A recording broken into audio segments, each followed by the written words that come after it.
hukumnya kotoran kucing atau air kencing kucing, air kencing kucing dan pipis kucing dan kotorannya, karena ada sementara yang menyebutkan itu hukumnya suci.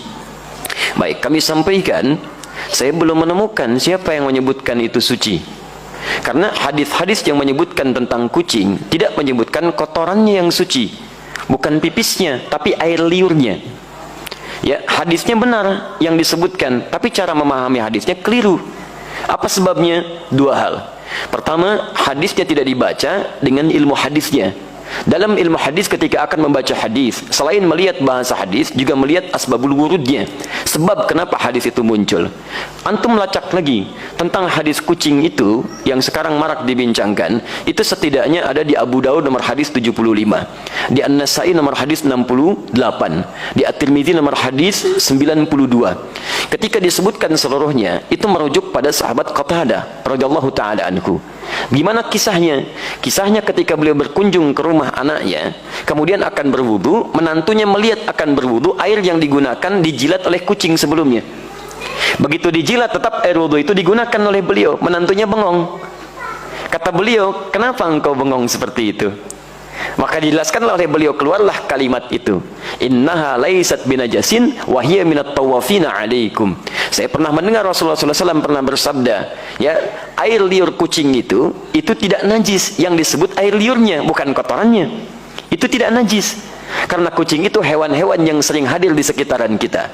Baik, dari mana tahu itu menunjuk pada air liur? Baca hadis 76-nya di riwayat Abu Daud. Ya, di situ ada riwayat dari Sayyidah Aisyah radhiyallahu taala anha menyebutkan, karena Rasulullah sallallahu alaihi wasallam, di riwayatnya raaitu Rasulullah sallallahu alaihi wasallam, saya pernah melihat Rasulullah sallallahu alaihi wasallam yatawaddau bi fadli.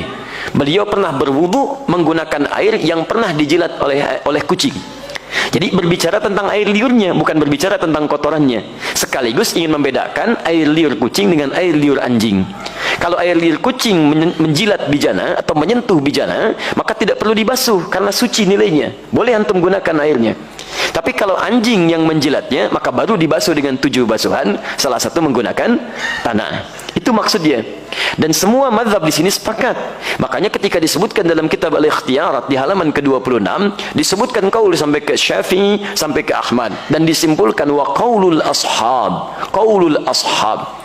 Dan pendapat para sahabat terkait dengan masalah ini, maksudnya para sahabat mazhab dari Asy-Syafi'i, dari Ahmad, mereka menyimpulkan, lihat kalimatnya, wa qaulul ashabi. Dan kesimpulan dari pendapat sahabat-sahabat mazhab menyimpulkan, al-hurratu wa ma dunaha minal khilqati tahirun. Air liur kucing itu, ini pembahasan tentang air liur. Makanya tafsirannya disebutkan su'rul hurrah. Air liur kucing itu, atau hewan yang lebih kecil daripadanya, ketika menjilat apapun maka dinilai suci. Kapan tiba-tiba muncul keterangan jadi, maaf, air pipis kucing? Nah, itu kitab pernah disalin lagi teman-teman sekalian. Tapi salinannya tidak melihat kepada manuskrip, ada pecahan-pecahan. Ketika disalin itulah muncul versi kitab, berubah dari kata qaul jadi baul. Baulul hurrah. Asalnya qaulul ashab fil hurrati. Qaulul ashabnya hilang jadi baulul hurrah. Baul itu artinya air pipis. Maka berubah terjemahan. Air pipisnya kucing itu suci. Dari sini bencana mulai muncul. Nah, di teman-teman sekalian, itu asalnya bersumber dari kitab yang dibaca salah salin dan tidak merujuk kepada manuskripnya. Dan nggak apa-apa, kan namanya manusia. Manusia itu kan bukan malaikat.